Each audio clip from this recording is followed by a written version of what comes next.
Então, vamos, meus irmãos e minhas irmãs, iniciar nosso estudo de hoje do Evangelho segundo o Espiritismo. Pedi e obtereis, capítulo 27, e tem 11. Então, a nossa Rosalva vai ler para nós, vai comentar, né, Rosalva? Vamos lá. Pela prece. Pela prece obtém o homem o concurso dos bons espíritos que acorrem a sustentá-lo em suas boas resoluções e a inspirar-lhe ideias sãs. Ele adquire, desse modo, a força moral necessária a vencer as dificuldades e a volver ao caminho reto, se deste se afastou.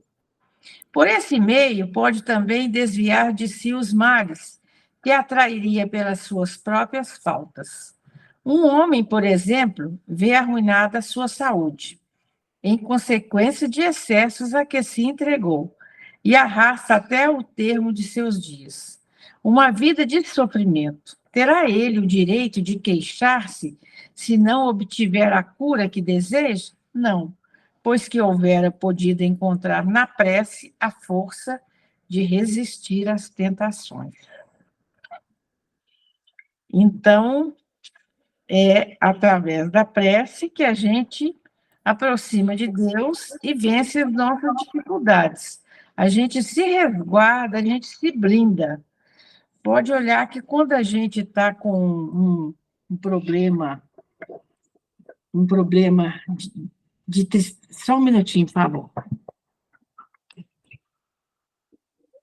Quando a gente está com um problema, o que a gente está agitado, com raiva, a ira, às vezes, dominando a gente, se você respirar fundo e fazer uma prece, você sai daquela situação. Você se equilibra rapidamente por causa da sintonia. Igual o rádio, mudou de estação, mudou a sintonia, eleva o padrão, e aí você volta ao equilíbrio.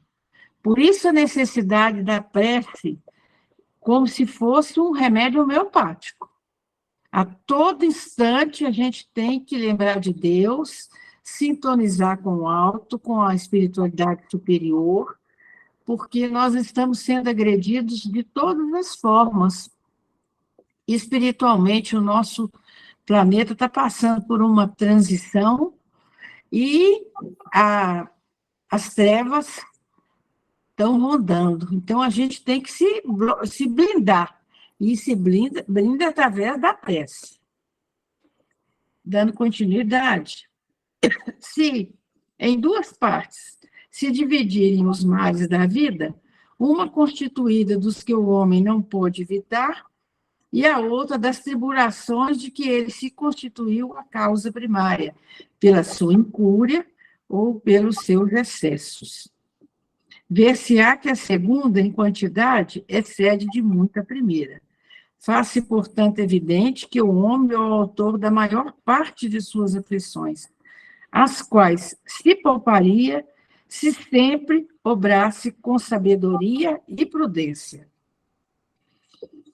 Não menos certo é o que todas essas misérias resultam das nossas infrações às leis de Deus, e que, se as observássemos pontualmente, seríamos inteiramente ditosos.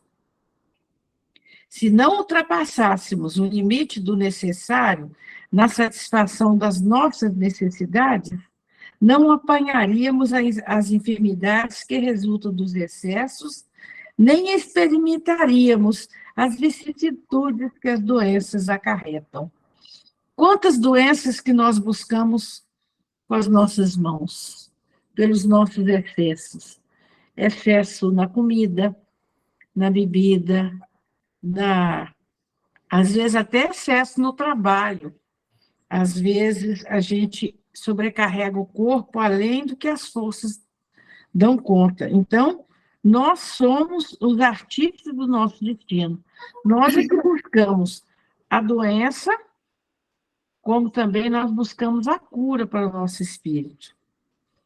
Se puséssemos freio à nossa ambição, não teríamos de temer a ruína.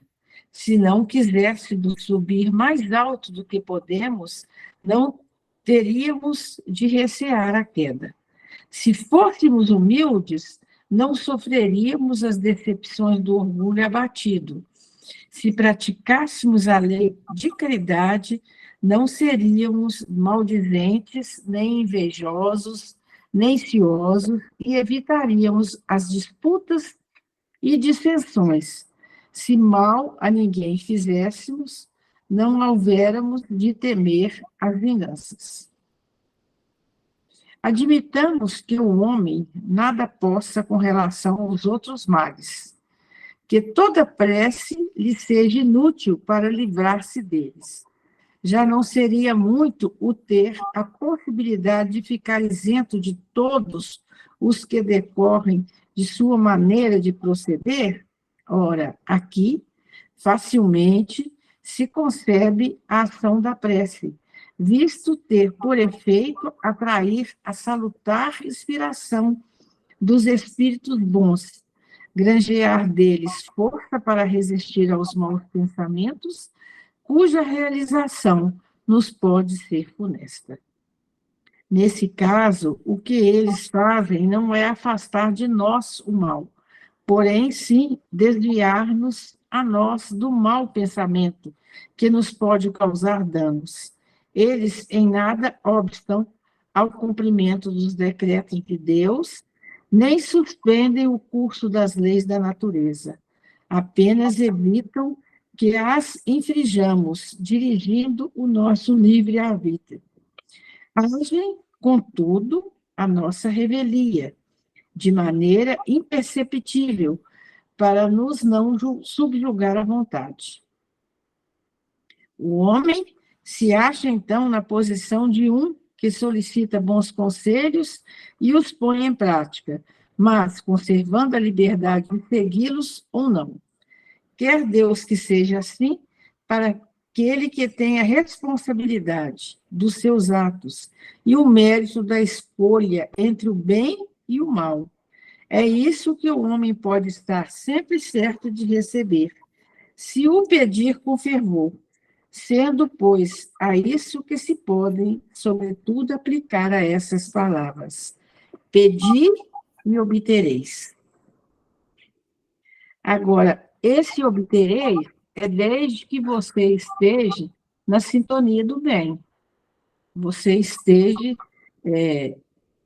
buscando o que é de bom para te cercar, para te envolver em atitudes, em companhias espirituais, em assuntos, em atos, em pensamentos, em hábitos, atitudes, porque é isso que faz a lei da atração. Pedi e obtereis. Se você pedir, mas você não tem sintonia com o bem, não adianta pedir, porque aquilo não vai chegar para você. Aquilo que você está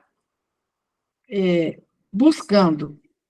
Mesmo com a sua eficácia reduzida a essas proporções, já não traria a prece resultados imensos. Ao Espiritismo fora reservado provar-nos a sua ação, com o nos revelar as relações existentes entre o mundo corpóreo e o mundo espiritual. Os efeitos da prece, porém, não se limitam aos que vimos de apontar. Recomendam-na todos os espíritos. Renunciar alguém à prece é negar a bondade de Deus. É recusar para si a sua assistência e para com os outros abrir mão do bem que lhes possa fazer. Então, é muito importante a gente permanecer em prece, a gente sintonizar com o bem. Só um minutinho, gente, que eu vou fechar a porta ali, que tem uma pessoa falando alto.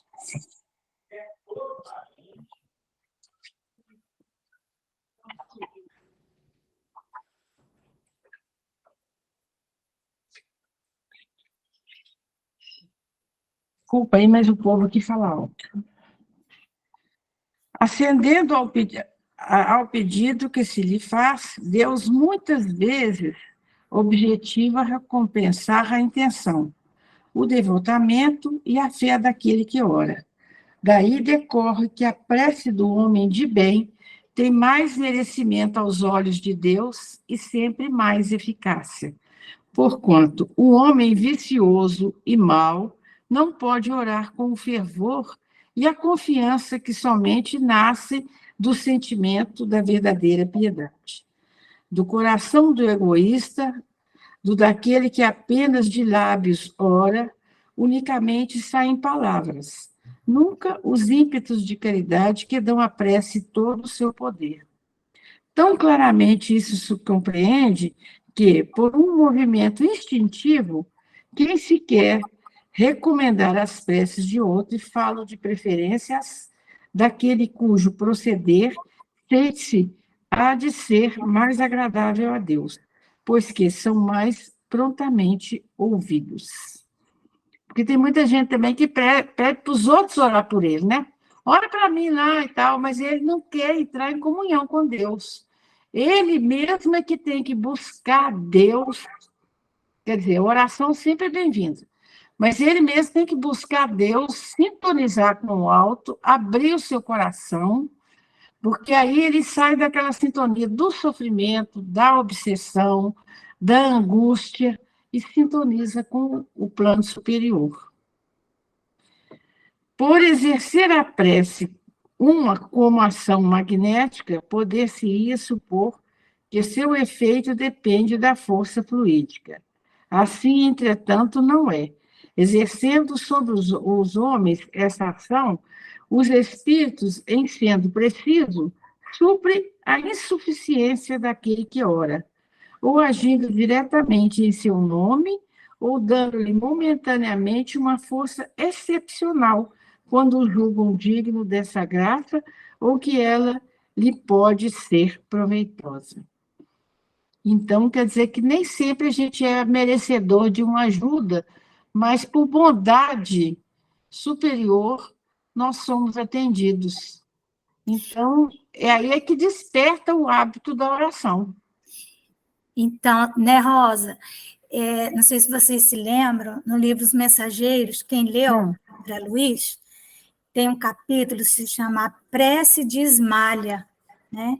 Não sei se vocês lembram, a Ismalha, ela é a esposa, né, de um dirigente de uma instituição de socorro nas regiões sombrias, né, nas regiões do umbral mais denso.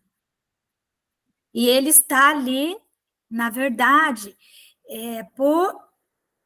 não por merecimento dele, mas a pedido dela, e ele está ali, vamos dizer assim, em trabalho, né, para atendendo essas almas que chegam. Então, é um trabalho bem difícil, porque é na região bem densa do umbral, e chegam almas, assim, em estado que seria nossa aqui, né, em estado de coma, vamos dizer assim, né, adormecidos e tal. Então, tem um dia lá, e a Ismália, ela tem autorização para passar um mês por ano com ele, ajudando ele nessa instituição, né? Porque ele não foi lá, digamos assim, um marido exemplar. Então, a Ismália, então, eles estão nas câmaras, né, de retificação, onde estão aqueles espíritos adormecidos há décadas, né, em tormentos, em pesadelos. Então, todos os trabalhadores ali daquela instituição, né, se reúnem para orar. E todos oram. E ela começa a conduzir a oração. Então, o que acontece quando oram? Todos que estão orando, de repente, eles estão orando, intercedendo em favor daqueles que estão adormecidos, para que eles possam acordar, né? Então, o que acontece? Começa a cair uma energia, um magnetismo, uma força do mundo espiritual que entra pelo centro de força coronário, de todas aquelas pessoas que ali estavam, inclusive do marido dela e dela. E aí, essa energia, ela fica muito iluminada. Uhum. E do coração dela começa a jorrar um magnetismo. A energia entra pelo coronário e sai pelo cardíaco, aquilo que nós estávamos estudando sobre a mediunidade, né? São os centros de força que tiram a energia, né, para fora. Então, essa energia, como ela estava intercedendo por aquelas pessoas, ela se dirige àquelas pessoas que estão dormindo e alguns começam a acordar por causa disso que ele fala aqui, né? Uma força momentânea que ela coloca, assim como é o passe magnético. Mas todos receberam, olha que interessante que eu achei nessa prece, no livro Os Mensageiros. Todos aqueles que estavam ali orando receberam a mesma quantidade de energia. Mas cada um doou de acordo com a sua capacidade e muitos não conseguiram doar nada. Alguns nem conseguiram se iluminar, nem nada. Conforme entrava a energia, ela ficava no organismo perispiritual, né, daqueles espíritos que eles eram trabalhadores ali, mas eram almas ainda precárias também. Então, o André Luiz pergunta, né, por que a Ismália jorrou tanta energia e alguns... O próprio André Luiz, ele viu que ele se iluminou, mas não foi igual a Ismália, né? Aí o orientador dele diz o seguinte, quando nós oramos, fazemos uma intercessão por alguém, aquela energia divina, ela primeiro atinge quem está orando, entra pelo coronário, mas só vai sair o de que nós não necessitamos para nós mesmos. Então, se a alma é uma alma endividada, se é enfim, com seus vícios morais, aquela energia divina, ela vai vir e vai ficar naqueles pontos de sombra, melhorando aquilo, né? Olha que interessante. Então, para intercedermos por alguém, nós temos que ter autoridade moral, né? Porque senão não adianta, nós vamos orar e a energia vem, mas não vai para a pessoa, não é? Então, por isso que quando as pessoas pedem, ora por mim, né?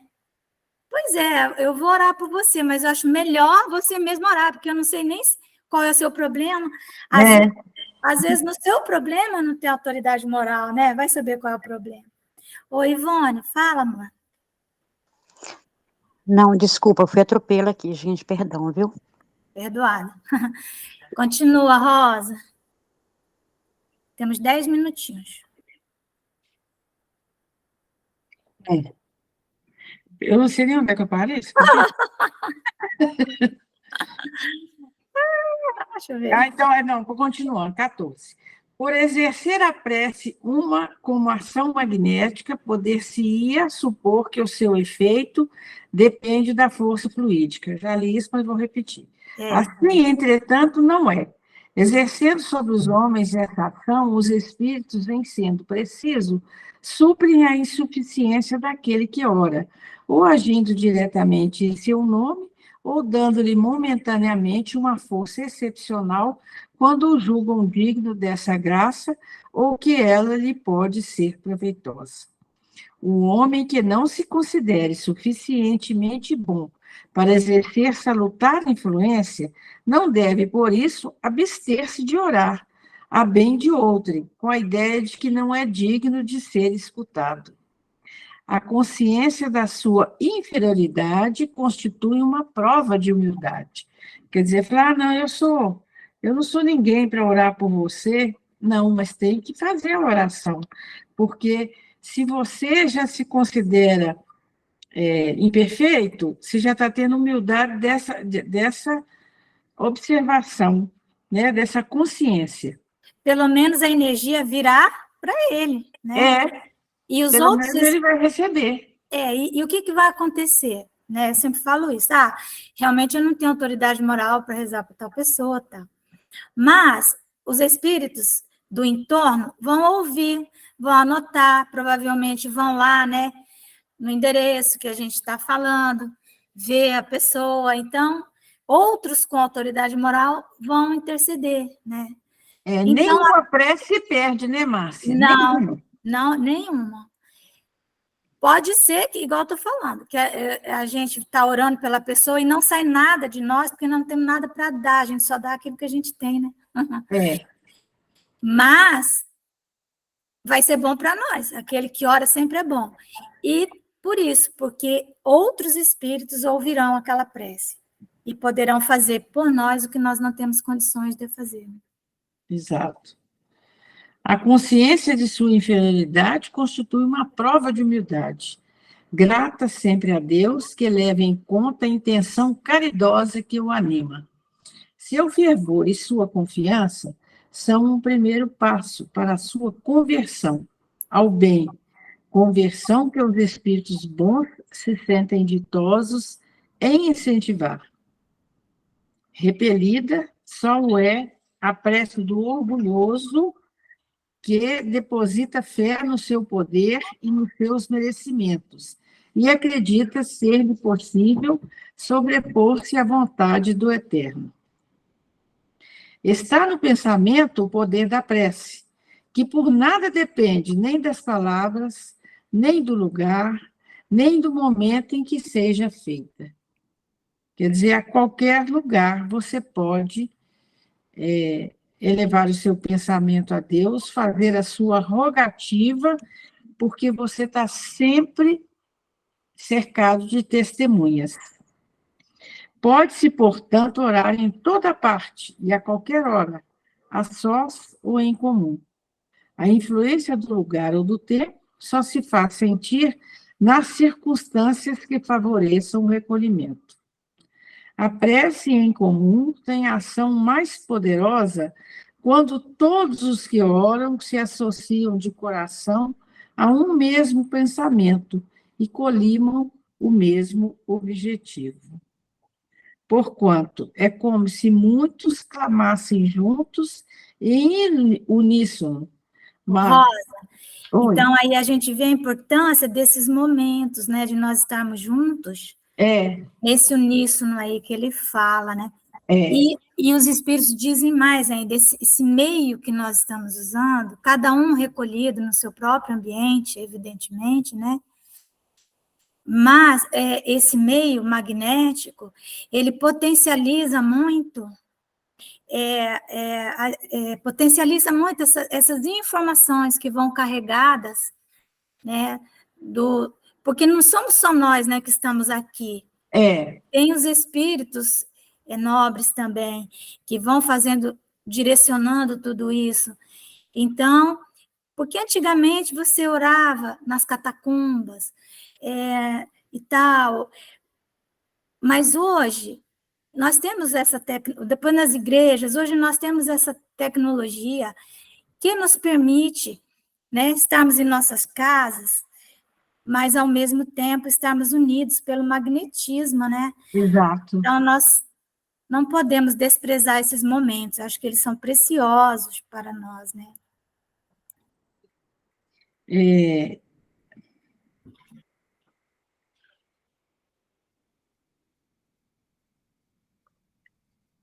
Peraí, onde é que eu parei? Mas que importa, bem? Mas que importa seja grande o número de pessoas reunidas para orar, se cada uma atua isoladamente por conta própria? 100 pessoas juntos podem orar como egoístas, enquanto 2 ou 3, ligados por uma mesma aspiração, orarão quais verdadeiros irmãos em Deus, e mais força terá a prece que lhe dirijam do que as das 100 outras pessoas. Então, é interessante que a gente percebe o seguinte, no caso aí do que você está falando, com essa tecnologia que nós estamos ligados em pensamentos, no conforto do nosso lar, assistindo a essa live, esse estudo, o estudo do Evangelho, a oração, Então, a gente vai sentindo fortalecidos, uns fortalecendo os outros. Então, você pode olhar que se você começar, às vezes, o estudo angustiado, com pressa, agitado, quando termina, você está com outra vibração, outra sintonia, você está em paz. E o que é que resulta isso? É a ligação do pensamento nosso, na sintonia do nosso pensamento, todos ligados pelo coração. Então, isso é muito importante, a gente comungar o mesmo ideal e o mesmo sentimento num momento desse. Então, isso muda realmente a vibração da nossa casa, não só da nossa casa. Se estiver num prédio, todas as pessoas, todos os lares recebem essa energia. Oi, Ivone, fala. Agora eu pedi Agora licença levantou de mesmo. verdade, né? Então, Rosalva, Oi. quando você disse aí do prédio recebe toda a nossa energia. Gente, é real. Quando eu tenho 6 meses, tem 7 meses que eu moro aqui sozinha. E eu tinha uns vizinhos muito barulhentos. Ficava até altas horas e tal, de segunda a segunda. E de algum tempo para cá, eu não me lembro quando, porque na verdade eu não senti quando foi que esse silêncio se fez. Eu não percebi. Só depois de, já tem uma semana que eu tenho notado que eu não ouço mais barulho. Porque se eu fosse bater a porta, eu iria trazer uma situação mais complicada. Eu falei, olha, eu vou ficar quieta nas minhas preces. Alguns episódios da família, minha mãe adoecida, meu pai com pneumonia, a gente se envolve mais em prece, fica mais no seu cadinho para, desculpa, para ver se as coisas ficam mais tranquilas. E nesse momento, eu não me dei conta de quando esse silêncio se fez. Né? Vocês desculpem minha cachorra aqui. Mas é verdade, eu acredito que não só as minhas vibrações, mas como de outras pessoas também, colocavam essas pessoas em preces para que eles se acalmassem naquele ambiente deles. Então, pode ter certeza, Rosalba, que as vibrações do nosso culto no lar, do nosso momento de oração, do nosso momento de reflexão, nesses momentos aqui juntos aqui, nós estamos emanando as melhores vibrações para vizinhos, famílias, entes e afins. Isso é verdade. Eu acredito que um número de pessoas até menor fazem transbordar e emitir energias e vibrações do que o número de 100 pessoas, como foi dito aí no Evangelho. Eu preciso voltar depois e ler. Porque eu acho que um grupo menor, os pensamentos se unem, as afinidades, o equilíbrio se faz, a serenidade também. É isso, Verdade. né? Obrigada. Aproveita, Ivone, que você Oi? está já numa sintonia, faz a oração para nós. Quem? Ivone, faz a oração para nós. Faço sim, faço. Querido Mestre Jesus, nessa oportunidade bendita, estamos reunidos aqui com nossos amigos espirituais, com nossos amigos encarnados e desencarnados, que possamos, Senhor Jesus, receber as suas energias, suas vibrações, os seus feixes de luz que emana sobre nós no momentos de muitas dores, angústias, e no momento de silêncio. Querido Mestre Jesus, te agradeço pela oportunidade de me encontrar nesse momento de equilíbrio, de sensatez, de entendimento, de aceitação. Querido Mestre Jesus, acolha minha mãe no plano espiritual e serena o coração dos que ficaram seu entendimento e aceitação do desenlace físico. Dai-nos, Senhor, persistência, coragem, determinação, discernimento, a paz, e que fortaleça a todos a nossa fé, a nossa saúde e a nossa persistência no trabalho do bem. Esteja sempre conosco, hoje, agora e sempre. Que assim seja, graças a Deus. Que assim seja, graças a Deus. Obrigada, Ivone. Obrigada, Rosa. Eu que agradeço. Bom, então vocês estão vendo o slide aí escrito pessoa idosa, né? Estão vendo, não estão? É assim, pessoa idosa. Isso.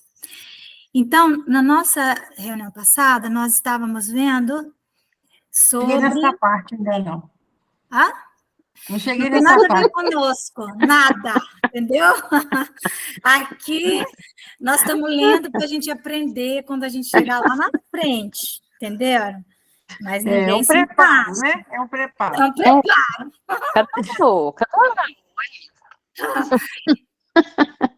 Então, a mediunidade, ela vai sofrendo a ação do tempo, ela vai amadurecendo com o tempo, né? Nós vimos que ela está vinculada aos nossos hormônios, né? E os nossos hormônios, eles mudam, né? Com o tempo, não é isso? É. Isso é mais do que, né, visto. E, então, a glândula pineal, nós também vimos, então ela sofre essa maturação, né, de acordo com a idade. A glândula pineal, ela possui cristais nela, cristais de apatita, e esses cristais, eles possuem lamelas, né, desenhos assim, né, concêntricos, como uma árvore. Por isso que se pode dizer que a glândula pineal, ela tem uma relação com o tempo. Porque uma árvore, você sabe que uma árvore, a idade da árvore, pela quantidade de lamelas que elas têm, né? Que elas, você corta assim o tronco e você vai ver a quantidade, você vai saber a idade dessa árvore. Então, da mesma forma, essas lamelas significa essa relação da glândula pineal com o tempo, com aquela dimensão que nós chamamos têmenos, né? Que é a relação espaço-tempo. E na Grécia, essa palavra têmenos significava, né? A palavra grega significa o espaço onde o espírito se apresenta. Então, há toda uma relação aí, vamos dizer assim, de conceitos, de palavras. E a glândula pineal, ela é, sim, a responsável pela nossa localização no tempo. Então, quando ela afrouxa, nós vamos para o passado ou para o futuro. É a glândula pineal que nos permite adentrar no tempo, certo? Então, ela é essa estrutura que nos leva para as nossas experiências de um dia atrás ou de um milênio atrás, né? Passado. E nos projeta no futuro. Bom, o que acontece com a pessoa idosa a partir dos 80 anos? Essas lamelas vão estar tão fininhas, tão encavaladas, que aí vai ter um outro perfil mediúnico, né? De características puramente anímicas. Então, aí é aquela mediunidade anímica de saída do corpo, que é o desdobramento, né? O desdobramento é uma mediunidade anímica, né? E aí a pessoa desdobra e fica em contato direto. Nós já vimos isso, nós estamos só repetindo para a gente se lembrar. Vamos lembrar que o idoso, ele entra muito facilmente em contato com o mundo espiritual e, às vezes, ele entra em contato com realidades, começa a conversar, começa a falar, ele entra também na dimensão espaço-tempo, como a glândula pineal ela está completamente frouxa a partir de uma idade, que ela tem que afrouxar mesmo, para a gente poder desencarnar, né? Então, ele vai ao passado. Por isso que ele lembra da infância e, às vezes, começa a ter experiências de vida, recordações de vidas passadas e começa a dizer coisas sem nexo para quem está ouvindo, né? Mas que tem a ver com ele, as experiências dele, tá certo? Então, nós vimos isso aí, para nós podermos compreender os nossos idosos, né? E quando a gente ficar idoso, orar para que alguém tenha estudado isso aqui, né? Não é? E saiba o que está acontecendo. Então, existem esses cristais de apatita dentro da glândula pineal. Então, existe uma variação de cristalinidade de uma pessoa para a outra. Lembra que eu falei que nós temos uma bola de cristal dentro da nossa cabeça, na verdade, várias. Então, essa coisa do cristal, né? Há, sim, na sabedoria popular, né? E isso, na verdade, é a sabedoria ancestrais, dos nossos ancestrais. Há alguma coisa no cristal, né, nessa cristalinidade, por isso que a pessoa, a bruxa, né, ela tinha bola de cristal, a cigana, né? Mas o cristal, ele é uma formação cálcica, vamos dizer assim, que tem um arranjo atômico.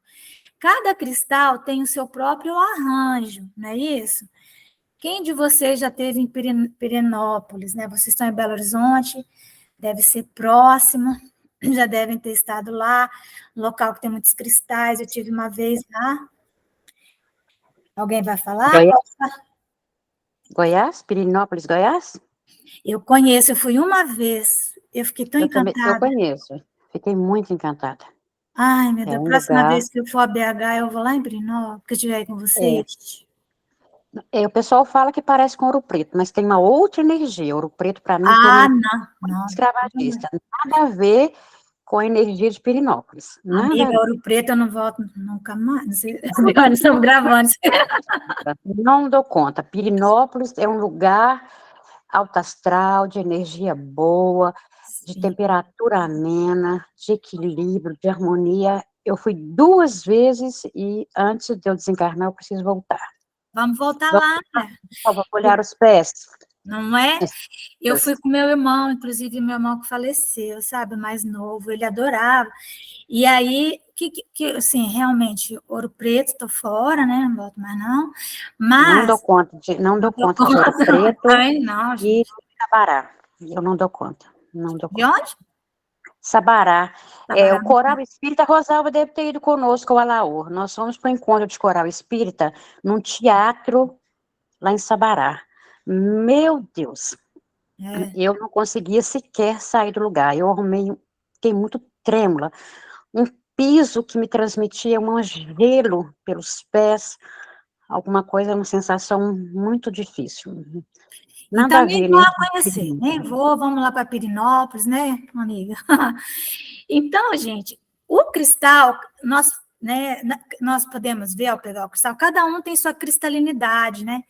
E da mesma maneira, esses cristalzinhos que são formados dentro da nossa cabeça, assim como é formado nas cavernas, nossa cabeça é uma... Gente, o nosso crânio, isso aqui, ó, sabe esse osso que a gente chama de osso? Isso é um cristal de apatita, sabia? O crânio é um cristal de apatita, tá? Esse aqui, ó. Então, esses cristalzinhos que se formam, eles são diferentes. O arranjo atômico desses cristais dentro da glândula, ele, dentro da pineal, ele, a depender do padrão de cristalinidade, ele vai ter funções específicas, certo? Só que essas funções, elas não são conhecidas. A gente supõe, entendeu? Que aí vai haver as modificações dos tipos de mediunidade, entenderam? Os tipos de mediunidade vai depender dessa cristalinidade. Então, uma coisa assim, bem fisiológica. A mediunidade é bem fisiológica. Então, a pineal e a produção do líquor. Lembra daquele líquor que nós falamos? Que nós temos no nosso cérebro? Uma aguinha salgada, né? Uhum. Essa aguinha salgada, né? O sal é condutor de eletromagnetismo, certo? Sabemos que o sal conduz eletricidade. Então, o nosso chakra coronário capta aquela energia magnética que vai, né? Vai para tudo que é lugar através desse líquor, né? Então, qual a relação da glândula pineal com a produção desse líquor dentro da cabeça? Quando a gente tem dor de cabeça, é porque tomamos pouca água e tem o líquor tá mais viscoso, entenderam?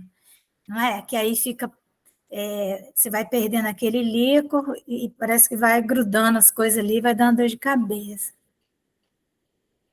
Então, a pineal, a glândula, ela está justaposta a um conjunto de vasos sanguíneos especiais. E esses vasos, eles são produtores do líquor, que é o chamado plexo coroide. Olha que interessante. Por isso que é o chakra coronário. Plexo coroide. Ela está, assim, tipo, deitada, justaposta nesse ninho de vasos que produz esse líquor. Então, quando ela capta uma energia, o que vai acontecer?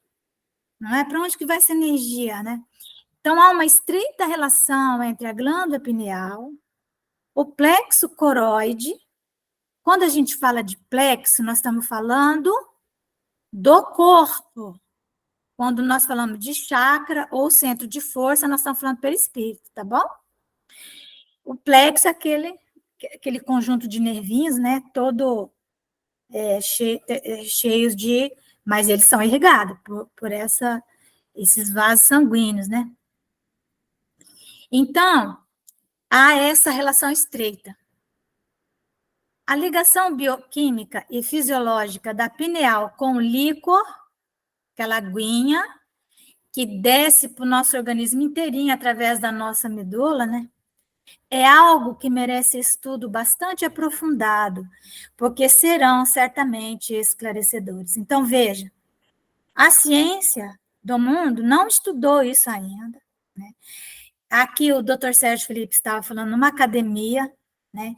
Então ele coloca isso para que os acadêmicos, né, os cientistas, os neurofisiologistas se debrucem sobre essa relação bioquímica da glândula pineal com o líquor, né? Bom, estamos falando de mediunidade, estamos falando, né, aqui, por exemplo, quando a gente fala aqui da cristalinidade, né, daqueles cristais de apatita, o tipo da mediunidade que a pessoa vai ter, não é? O quanto de energia os cristais de apatita, por exemplo. Quando a pessoa é jovem e tem bastante cristal, ela capta uma onda magnética, e nós já vimos nos nossos estudos que essa onda fica presa na glândula pineal, como numa sala de espelhos, até que ela consiga ser encaminhada, né? E ela, então, ela vai se propagar por todo o líquor, né? Através disso tudo. Então, cada pessoa vai ter a sua mediunidade específica. Não existe duas mediunidades iguais, não existe dois nascimentos iguais, não existe duas desencarnações iguais, não existe duas digitais iguais. Então, como é a mediunidade do povo brasileiro? Porque a mediunidade de uma pessoa para outra é diferente em função da sua genética, certo? Porque ela é um atributo do nosso organismo. Lembrando, né, das mitocôndrias. A mitocôndria, ela é transmitida pelo DNA materno. Daí vem a tese de que, né? Há uma tendência de entendimento de que nós herdamos a mediunidade do lado materno, porque as mitocôndrias são elas que produzem o ectoplasma, né? Então, a nossa herança viria do lado materno.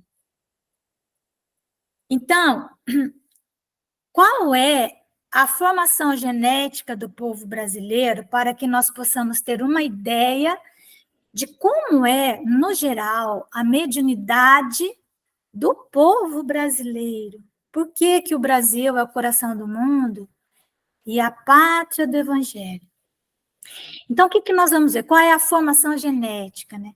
O Brasil é um país em que nós tivemos, né, a miscigenação de inúmeros povos, inúmeras raças, mas especificamente três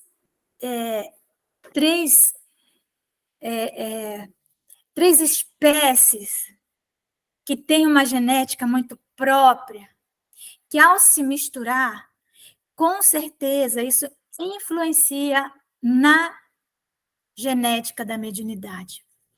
Então, nós temos os índios, né, no Brasil, os que estavam aqui. Como é a mediunidade dos índios? A mediunidade dos índios, ela é uma mediunidade telúrica, é da terra. Por quê? Porque eles têm uma relação muito estreita com a terra, uma relação muito estreita com a biosfera, com as florestas, não é? E eram eles que estavam aqui, que habitavam as terras brasileiras, na época do descobrimento. Então, nós já temos aqui um DNA, né, de uma mediunidade telúrica, que é a deles, né? Não é uma mediunidade cefálica, é uma mediunidade telúrica, dos pés. Também participou, né, da formação do povo brasileiro os angolanos, né, aqueles que vieram da África. Que energias eram as deles? Inicialmente, os angolanos tinham, como os índios, uma energia mediúnica muito telúrica, era telúrica. O povo africano, de uma maneira geral, ele é de forte impacto mediúnico, ou seja, a relação com a terra, certo? Os angolanos. Entretanto, o que aconteceu com os angolanos? Não só os angolanos, né, mas os angolanos e todos aqueles que vieram daquelas regiões da África, mas eles em muito maior número.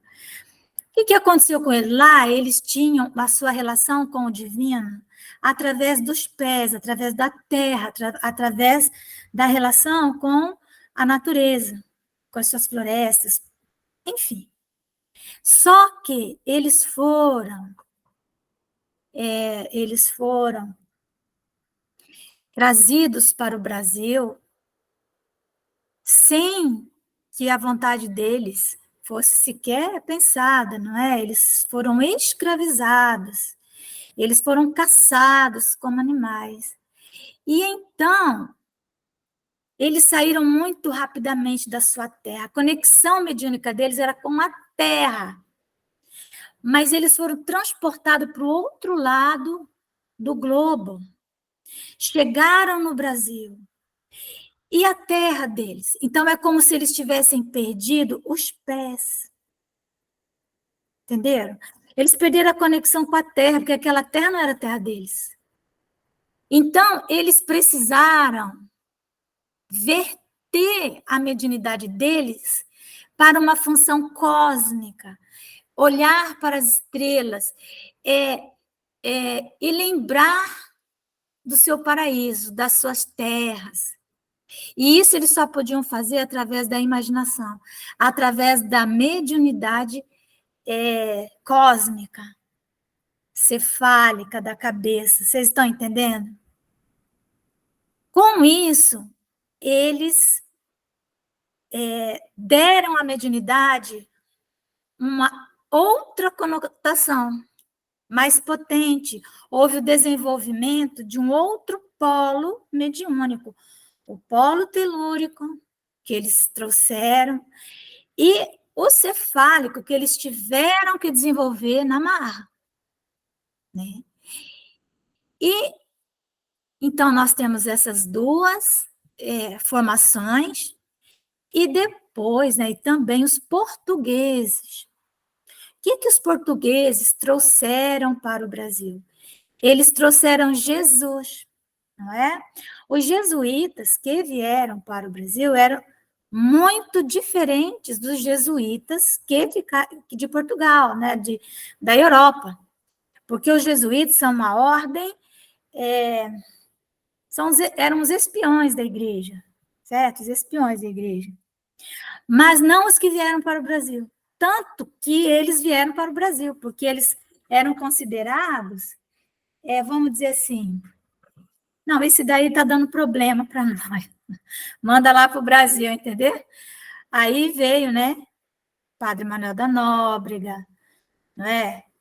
Todos os jesuítas que estiveram conosco, trazendo Jesus. Então, o que ocorreu? Essa mediunidade brasileira, ela é diferente de todas as outras, do mundo inteiro. Porque aí, com Jesus, nós tivemos uma completude da fisiologia da mediunidade. Olha que interessante. Porque o que nós temos no povo brasileiro?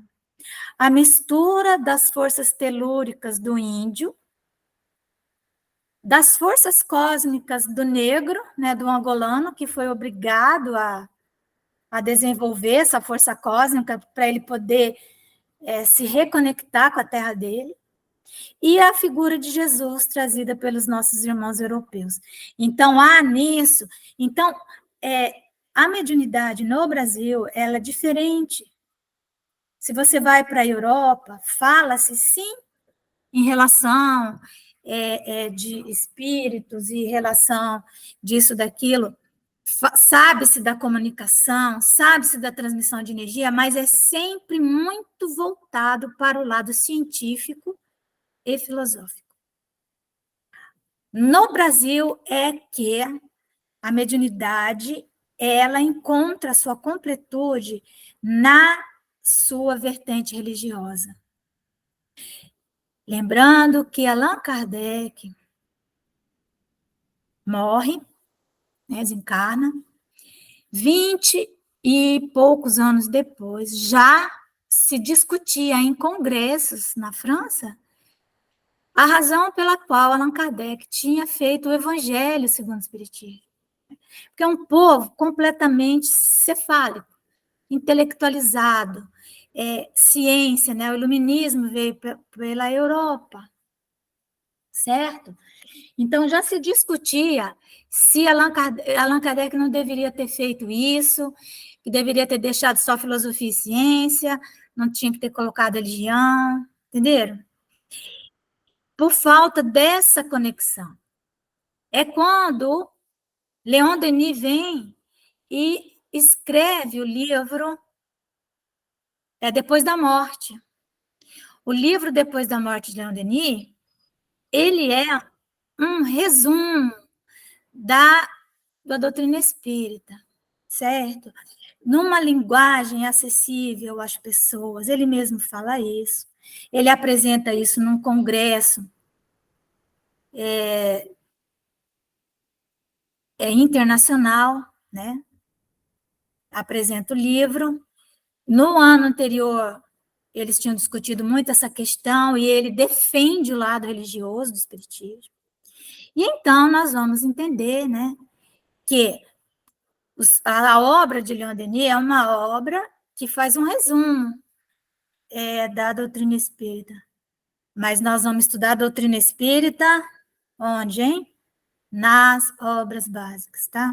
Sempre, sempre. Leon Denis é ótimo, maravilhoso, porque ele nos traz, depois da morte, né? Ele mostra, depois da morte, são argumentos do Leon Denis para convencer as pessoas de que Allan Kardec estava correto. Entenderam o que depois da morte faz? O problema do ser e do destino, né, que esse é o nome original, e no Brasil foi traduzido problema do ser, do destino e da dor, mas no original francês é o problema do ser e do destino. É o primeiro livro dele, então ele já está preocupado em demonstrar a filosofia espírita e o quanto essa filosofia precisa ser aplicada, e talvez por isso que no Brasil tenha sido traduzido o problema do ser, do destino e da dor, né? Entendeu? Vai saber. Então, eu não sei se vocês entenderam essa questão, vamos parar por aqui, dessa formação genética do povo brasileiro, e o quanto isso é importante para que nós não tenhamos preconceitos, né? A gente vê tanto preconceito, não vê? Dentro do centro espírita? O tempo inteiro. Mas nós precisamos entender que cada pessoa está ali contribuindo, e cada médium vai ter um potencial específico, né? Mais telúrico, outro mais cefálico, né? Entenderam? Aí tem aqueles que têm essas relações com os espíritos, vamos dizer assim, africanos, né? Ele tem esse relacionamento. Claro que não vai ficar ali naquela coisa, mas tem, qual o problema, né? Outros com índios, né? Quantos índios que vêm, né, nas reuniões mediúnicas? E aí é isso, gente, que eu queria passar para vocês. Espero que Muita tenha cultura dado... em pouco tempo. Hã? Muita cultura em pouco tempo. Então, quando o assunto nos prende, nos é necessário, passa rápido, né? Pois é, tão bom, né? Eu fico pensando, quando a gente chegar lá no mundo espiritual, né? Que nós começamos a enxergar tanta coisa. Isso é legal, né? Isso é bem bacana. Vamos Acho vibrar que nós vamos ficar assim, olha, tá vendo? Olha aquilo. Vamos ficar um tempão assim, né? Que nem... Vai ficar que eu não te disse, eu não te falei. Aquelas velhas malucas, nós vamos chegar lá, tá vendo, Ivone? Olha lá, não te falei. Olha a Rosa, tá vendo? Vai ser bem assim. Vamos chegar rapidinho, a gente não vai chegar lá